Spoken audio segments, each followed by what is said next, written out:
selamat datang di video kami tentang Museum Sono Budoyo Yogyakarta. Dalam video ini kami akan mengajak Anda untuk mengenal lebih dekat sejarah, fungsi dan koleksi unik yang dimiliki museum ini. Saya Muhammad Jamjam Hanafi, kelompok 1 kelas 7A akan menjelaskan tentang sejarah Museum Sono Budoyo. Sono Budoyo didirikan pada tahun 1934 dan diresmikan pada tanggal 6 November 1935 oleh Sultan Hamengkubuwono ke-8 dengan ditandai skala Akayu Imnayang ing Brahmanas Buddha. Pada masa pendudukan Jepang, Museum Sono Budoyo dikelola oleh Bupati Padiroyo Pati Wiyoto Projo, kantor sosial bagian pengajaran. Saya Cantika Kesha Putri Wahida akan menjelaskan tentang fungsi, koleksi, manfaat, dan kesan kami setelah mengunjungi Museum Sono Budoyo. Beberapa koleksi yang ada di Museum Sono Budoyo seperti wayang, senjata, topeng, batik, keramik. Manfaat kunjungan di Museum Sono Budoyo yaitu dapat mengenal lebih jauh tentang sejarah Indonesia sebagai sarana edukasi pendidikan generasi penerus, sekaligus dapat menambah wawasan dan pengetahuan serta menumbuhkan kecintaan generasi muda terhadap Museum Sono Budoyo, memberikan pengalaman yang menarik dan edukatif. Koleksi keramik, tekstil, dan wayang yang dipamerkan sangat menggambarkan kekayaan budaya Jawa. Suasananya nyaman dan informatif, membuat kunjungan ini berkesan.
Berada di sana, berarti saat ini kita berada di tengah-tengah antara Gunung Merapi dan Laut Selatan garis lurus.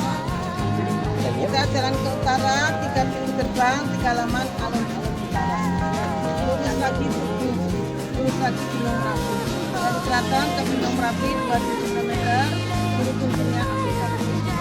Kita jalan ke selatan, 3 pintu gerbang, 3 halaman alun-alun selatan. Lurus lagi kandang undangan Kerapiak. Lurus lagi laut, dari keraton ke laut 27 km. Tim satnya juga aplikasi. Keraton Yogyakarta luasnya 14 hektar. Dikelilingi benteng 4 km. Arsiteknya Sri Sultan Hamengkubuwono pertama tahun 1756. Filosofinya Sangkan Paraning Dumadi, asal usul manusia, perjalanan hidup manusia dari lahir sampai sekarang. Sekarang yang memerintah Sri Sultan Hamengkubuwono ke-10, dia gubernur daerah istimewa Yogyakarta. Kantornya di mana kantor? Terus hidungnya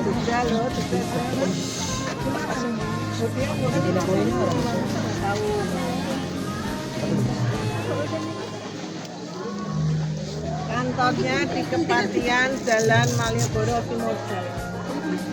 Jumlah pegawai keraton kurang lebih 3.000 abdi dalam. Kalau tugas pakai pakaian adat tanpa alas kaki. Kenapa tanpa alas kaki? Kita berasal dari tanah itu rumah kediaman Sultan. Yang kita lihat sini ruang tamunya di belakangnya ada taman, ada taman. Manfaat setelah berkunjung ke keraton antara lain belajar sejarah, mengenal budaya Jawa, apresiasi seni, inspirasi spiritual, dan wisata edukasi. Berjalan-jalan di Keraton Yogyakarta memberikan pengalaman yang mendalam, mengenal sejarah dan budaya Jawa yang begitu kaya, suasana megah, tradisi yang terjaga, serta keramahan para abdi dalam meninggalkan kesan tak terlupakan tentang kebesaran warisan Nusantara.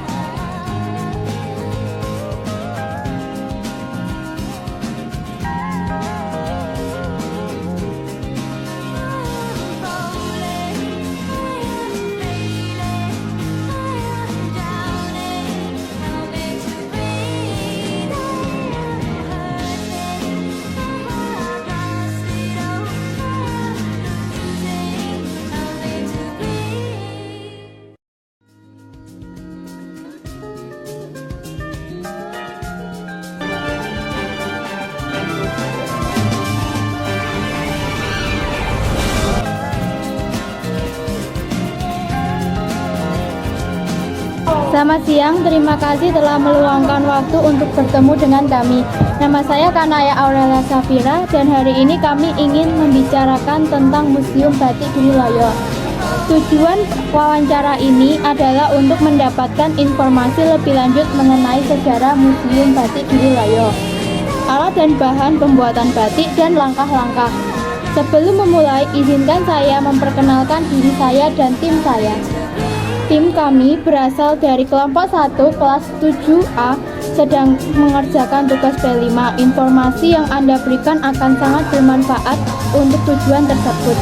Pertanyaan pertama, sejarah singkat mengenai Museum Batik Giriloyo apa? Di sini Giriloyo itu memang sudah sejak dulu membatik. Dari nenek dulu sudah membatik. Jadi batik itu di sini udah dari dulu, jadi turun temurun gitu lah. Udah turun temurun. Nah, dulunya nggak bisa batik, tapi kan bapak-bapak pada bekerja menjadi abdi dalam di keraton. Kemudian membangun makam yang itu bapak-bapaknya pada bekerja di situ. Dari keraton mengajari batik di sini ibu-ibunya sampai sekarang ini. Oh, ya. Pertanyaan kedua, apa saja alat dan bahan yang digunakan dalam pembuatan batik di Museum Batik Giriloyo? Pertama, bahan bakunya kain mori, ya. Bahan bakunya kain mori. Setelah itu, ini canting, ada canting ya. Ini namanya canting. Ada wajan. Jadi alatnya bahan baku, terus wajan, canting, kompor, lilin. Terus Ketiga, apa langkah-langkah pembuatan batik yang dipraktikkan di camping Batik Giriloyo? ya, pertama kali kain ini digambarin pakai pensil. Setelah dipensil, baru mulai dicanting seperti adik-adik tadi, ya kan? Setelah dicanting, dibalik belakang, itu diulang namanya proses ngelowong. Ya, setelah ngelowong, hiasan ya, jadi motif-motif yang kosong itu harus diisi biar lebih bagus. Nah, yang misalnya yang pingin motif jadi putih itu nanti diblok pakai canting tembok. Jadi cantingnya itu sebetulnya ada banyak macamnya, ada canting bulan, canting bolong, canting cecer, canting tembok. Ada yang dua ujung ini, ujungnya dua, itu namanya canting carat. Kegunaannya kalau canting carat itu untuk bikin ini garis ujung kain ini. Nah, ini kan dua, ya toh? Ini dua toh? Ya iya, itu jadinya ada dua ujung. Semacam cantingnya seperti itu. Setelah itu selesai batik baru diwarna. Setelah diwarna nanti terus direbus untuk menghilangkan lilinnya. Setelah lilin hilang nanti dicuci bersih baru dijemur. Itu sudah jadi kain batik. Terima kasih Bu untuk waktunya. Sama-sama.